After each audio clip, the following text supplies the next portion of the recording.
Dalam kepemimpinan 3 tahun ini pada umumnya adalah lebih kepada membenahi kondisi daerah, kondisi pemerintahan dan kondisi masyarakat di dalam kekinian. Maka kami ingin mewujudkan Kabupaten 50 kota yang madani melalui kebangkitan ekonomi dan sumber daya manusia. Mengapa ekonomi dan sumber daya manusia? Karena persoalan kita hari ini adalah persoalan perekonomian masyarakat yang ujung-ujungnya tentu tingkat kesejahteraan ataupun daya beli dari masyarakat itu sendiri. Justru itu kami merencanakan bahwa paling tidak kita ada 5 tuntas yang akan kita lakukan. Pada umumnya adalah melanjutkan program-program kegiatan ataupun visi dan misi pada periode kami dengan Pak Irfandi Arbi. Karena kami jujur bahwa visi dan misi itu awalnya dulu itu adalah kami yang menyodorkan atau kami yang mengusulkan dan membuatnya. Dan tentu kondisi ini perlu, karena itu adalah hutang moral ataupun amanah yang juga harus kami teruskan, karena kunci RPJM itu harus selaras dan ataupun melanjut dari agenda-agenda pada periode yang selanjutnya dengan kuncinya adalah rencana pembangunan jangka panjang. Dalam hal tuntas tersebut ya tentu ada program kegiatan yang pertama, kita harus memberikan perbaikan ke dalam internal dengan tentu melakukan reformasi birokrasi yang seutuhnya. Reformasi birokrasi yang seutuhnya ini adalah juga membenahi tentu menghasilkan nanti pegawai ataupun para abdi negara yang bekerja secara profesional, dan tentu kita harus menempatkan orang yang tepat pada jabatan yang tepat. Di samping itu tentu reward dan punishment harus diberikan. Di samping itu tentu harus kita laksanakan sesuai dengan sistem yang telah dilakukan oleh sesuai tentu oleh pemerintah pusat yang telah diarahkan ataupun telah ditetapkan melalui aturan. Di samping itu tentu pemberian hak-hak ataupun kewajiban daerah atas pegawai ini harus juga kita sesuaikan. Contohnya tentu melakukan restorasi khususnya honorer PTT, P3K, Blut ataupun sukarela. Mereka harus kita lakukan restorasi karena mereka harus ditata sesuai dengan kebutuhan daerah dan harus diberikan gaji ataupun tunjangan sesuai dengan UMP ataupun UMR yang ditetapkan. Selanjutnya tentu rekrutmennya juga harus dengan standar yang sama, sehingga jangan nanti ada terkesan dari karena jauh dan dekat atau karena tim dan lain sebagainya. Ini harus kita tuntas. Di samping itu yang tidak kalah penting adalah membenahi ataupun memperbaiki, mereformasi regulasi-regulasi yang ada di saat sekarang ini. Contohnya regulasi tentang koordinasi, regulasi tentang pengawasan, regulasi tentang perizinan dan lain sebagainya. Ini harus dibenahi. Dan tentu peningkatan disiplin bagi pegawai yang profesional, pelayanan yang prima, kinerja yang terukur betul-betul harus kita tunjukkan.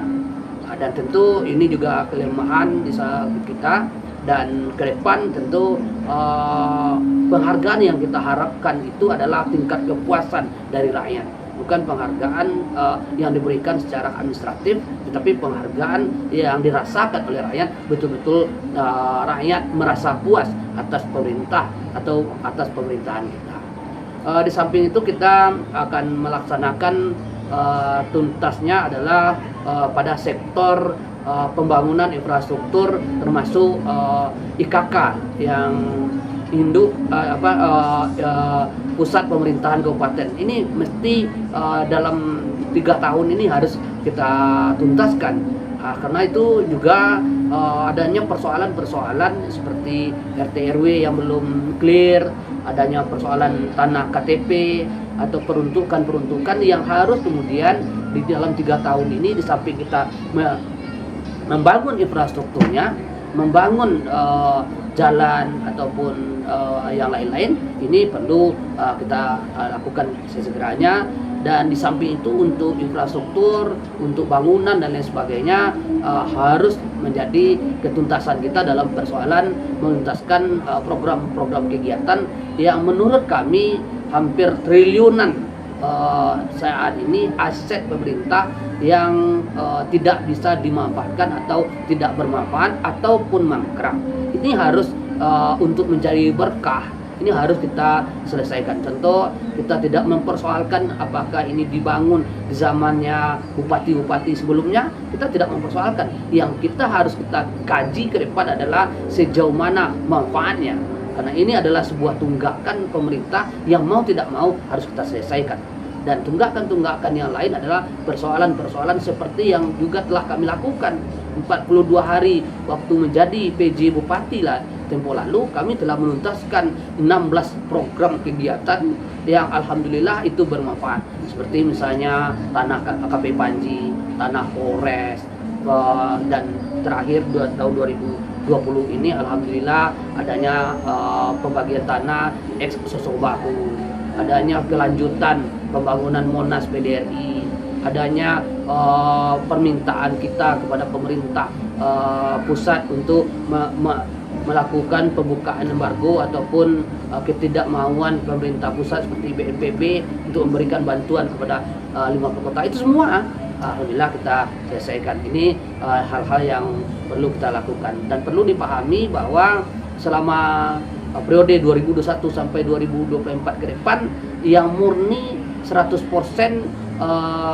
visi misi bupati dan wakil bupati periode itu adalah hanya pada tahun 2022. Mengapa demikian? Karena APBD 2021 telah insya Allah pada bulan sebelum akhir tahun 2020 ini sudah ditetapkan. Jadi sementara periode kita atau periode yang ke depan itu 2021 tepatnya pada bulan Februari, arti ketika APBD telah berjalan. Dan ada tunggakan pesan yang harus diselesaikan adalah anggaran program kegiatan 2020 yang digeser kepada program 2021. Jadi ini perlu menjadi perhatian dan perlu kecermatan kita. Di samping itu untuk peningkatan ketuntasan ekonomi adalah bagaimana, karena Adinda Nurkolis sebetulnya beliau sehari-hari dan beberapa tahun ini menekuni bidang itu karena beliau adalah koordinator wilayah Gerakan Pemuda Tani Sumatera Barat. Saya kira untuk penuntasan perekonomian ini nanti kita akan serahkan, walaupun tentu pembagian kewenangan sampai hari ini belum, tetapi itu tergantung kepada kepala daerahnya sejauh mana beliau memanfaatkan potensi yang dimiliki oleh wakilnya.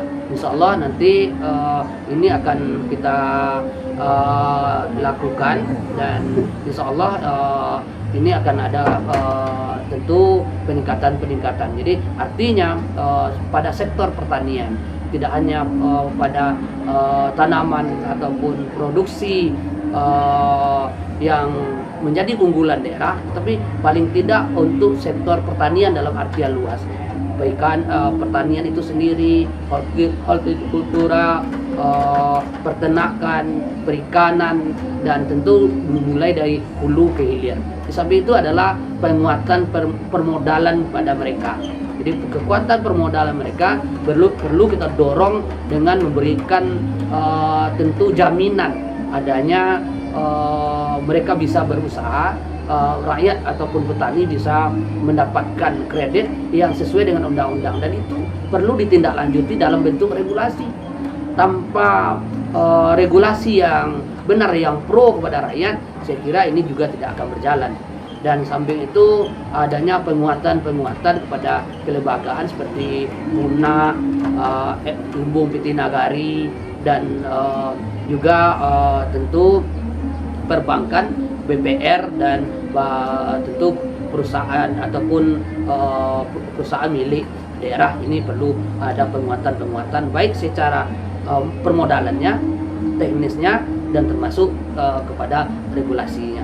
Dan sampai itu tentu adanya jaminan pupuk, tata niaga pupuk, dan jaminan produksi sampai nanti kemudian tentu artinya kehadiran negara betul-betul dirasakan oleh masyarakat sebagai tempat atau objek yang menjadi sasaran pembangunan itu sendiri. Sampai itu ketuntasan yang harus kita lakukan adalah pada sektor kesehatan. Kita prihatin 2 tahun belakangan ini saya hampir setiap hari mendapat laporan-laporan dari mereka penyandang masalah sosial, apakah itu gangguan jiwa, keterbatasan, miskin dan lain sebagainya, termasuk orang tua jompo. Itu untuk itu semua kita akan siapkan format organisasinya yang akan menanganinya ataupun yang akan mengentaskan persoalan-persoalan sosial itu. Di samping itu tentu ketuntasan kita ke depan adalah pada hakikatnya kita memperbaiki hubungan, baik itu antar lembaga, di internal organisasi, hubungan di provinsi, hubungan dengan pusat, dan lain sebagainya. Insya Allah dengan jaringan yang kita miliki bersama Saudara Nurkholis, saya kira insya Allah kami dengan Adinda Nurkholis juga memiliki jaringan yang barangkali, mohon maaf, tidak kalah dari 3 calon yang lain. Dan sekaligus tentu program-program ini perlu menjadi suatu hal yang keberanian, memahami, dan sekaligus tentu yang peduli. Saya kira itu. Yayalah FN Farizal Ridwan Nurkholis, koalisi tepat untuk rakyat.